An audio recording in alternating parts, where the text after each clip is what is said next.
Hello guys, this is the numerical technique series. आज की video में हम अंडरफ्लो पढ़ेंगे। तो फ्लोटिंग पॉइंट नंबर्स में अंडरफ्लो क्या होता है वो हम देखेंगे।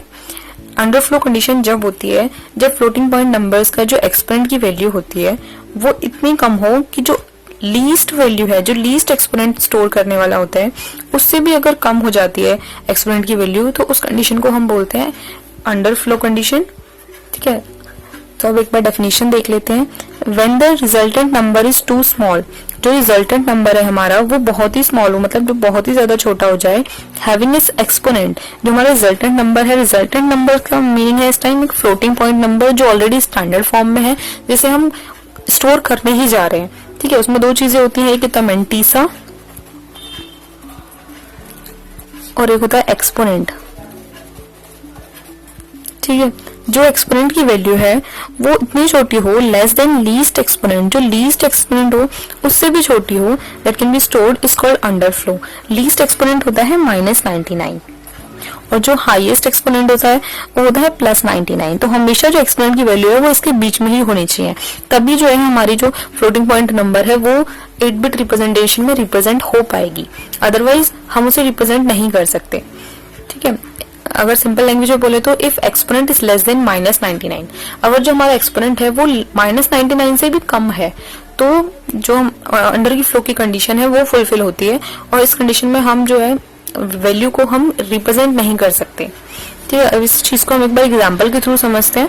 एग्जांपल में x1 और x2 की वैल्यू गिवन है, x2 में मेंटीसा ये है और जो हमारी एक्सपोनेंट की वैल्यू है वो है -99।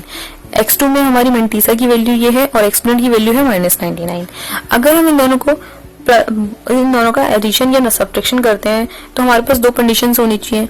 एक तो हमारा मेंटीसा जो है वो स्टैंडर्ड फॉर्म में होना चाहिए, तो ऑलरेडी स्टैंडर्ड फॉर्म में है। स्टैंडर्ड फॉर्म मींस जो भी हमारी पहली डिजिट है पॉइंट हमेशा उसके आगे ही होना चाहिए और बीच में कहीं नहीं होना चाहिए। और सेकेंड कंडीशन है जो हमारा जो एक्सपोनेंट है वो सेम होना चाहिए।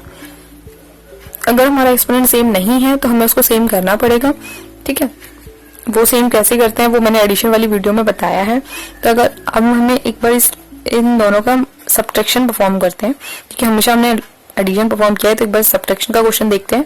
x1 - x2, अगर हम इसमें से इसको सब्ट्रैक्ट कर देते हैं तो हमारी वैल्यू आती है 0.0020 मल्टीप्लाई बाय 10 की पावर -99, क्योंकि हमारी जो एक्सपोनेंट की वैल्यू है वो तो हमेशा सेम ही रहती है। अब हमारी जो सब्ट्रैक्शन तो परफॉर्म हो गया है, लेकिन जो हमारी वैल्यू आई वो क्या हुई, वो जो स्टैंडर्ड फॉर्म में नहीं है अभी। लेकिन हम जब भी हम रिप्रेजेंट करते हैं वैल्यू को तो हमें स्टैंडर्ड फॉर्म की जरूरत होती है, तो स्टैंडर्ड फॉर्म में इसको हमें कन्वर्ट करना पड़ेगा। वो कैसे करते हैं, हम जो हमारी पहली वैल्यू है हमें उसके आगे पॉइंट लगाना है, तो हमारी वैल्यू है 0.0020। हम इसमें कन्वर्ट करेंगे, किस तरीके से कन्वर्ट करेंगे, तो 0.20 हमारी वैल्यू बन जाएगी।